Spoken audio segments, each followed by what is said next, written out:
प्रिय श्रोताओं, आज की इस वीडियो में आप सुनेंगे माँ शैलपुत्री की संपूर्ण कथा। हिमालय की पुत्री होने के कारण ही इन्हें शैलपुत्री कहा जाता है।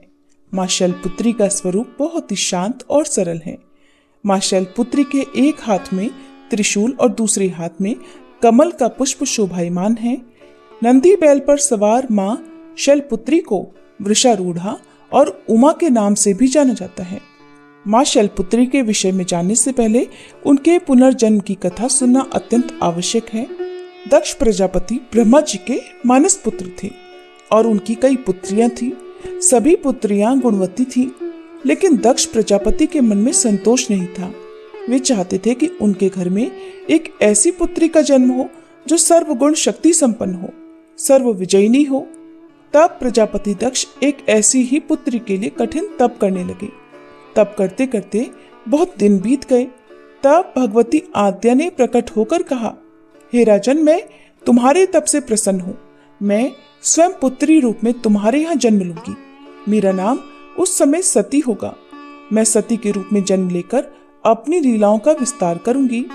और इस प्रकार भगवती आद्या ने सती रूप में दक्ष प्रजापति के यहाँ जन्म लिया। देवी सती प्रजापति दक्ष की सभी पुत्रियों में अलौकिक थी। उन्होंने बचपन में ही कई ऐसे अलौकिक कृत्य कर दिखाए थे जिन्हें देखकर स्वयं दक्ष प्रजापति को भी विस्मय की लहरों में डूब जाना पड़ा था। जब सती विवाह योग्य हो गई तो दक्ष को उनके लिए वर ढूंढने की चिंता हुई। उन्होंने श्री ब्रह्मा जी से परामर्श किया। ब्रह्मा जी ने कहा, देवी सती आद्या का अवतार है और आद्या आदि शक्ति और शिव आदि पुरुष है, इसलिए सती के विवाह के लिए शिव ही योग्य और उचित वर है। तब प्रजापति दक्ष ने ब्रह्मा जी की बात मानकर देवी सती का विवाह भगवान शिव के साथ कर दिया।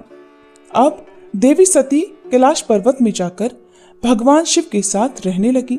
हालांकि भगवान शिव दक्ष प्रजापति के दामाद थे, फिर भी एक ऐसी घटना घटित हुई जिसके कारण दक्ष के हृदय में भगवान शिव के प्रति वैर और विरोध उत्पन्न हो गया।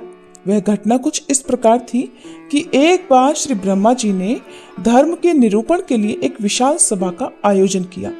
सभी बड़े बड़े देवता सभा में एकत्रित थे। भगवान शिव भी एक और ध्यान मग्न बैठे हुए थे। सभा मंडल में प्रजापति दक्ष का आगमन हुआ। दक्ष प्रजापति के आगमन होते ही सभी देवता तो उठकर खड़े हो गए, किंतु उस समय दो लोग खड़े नहीं हुए, ब्रह्मा जी और भगवान शिव।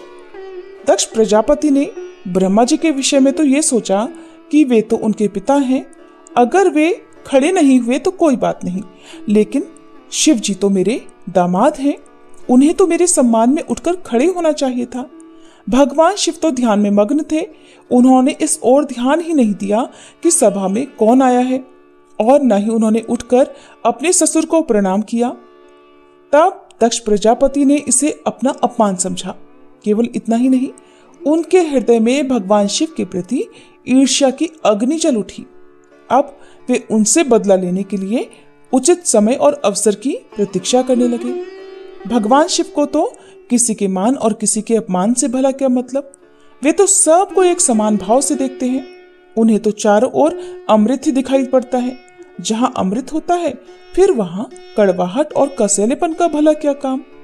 भगवान शिव कैलाश पर्वत में रात दिन राम राम कहा करते थे। एक दिन देवी सती के मन में जिज्ञासा उत्पन्न हुई।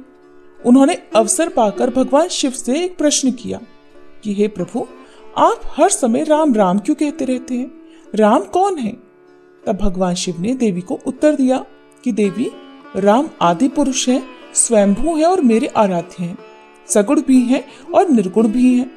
किंतु देवी सती के कंठ के नीचे ये बात नहीं उतरी।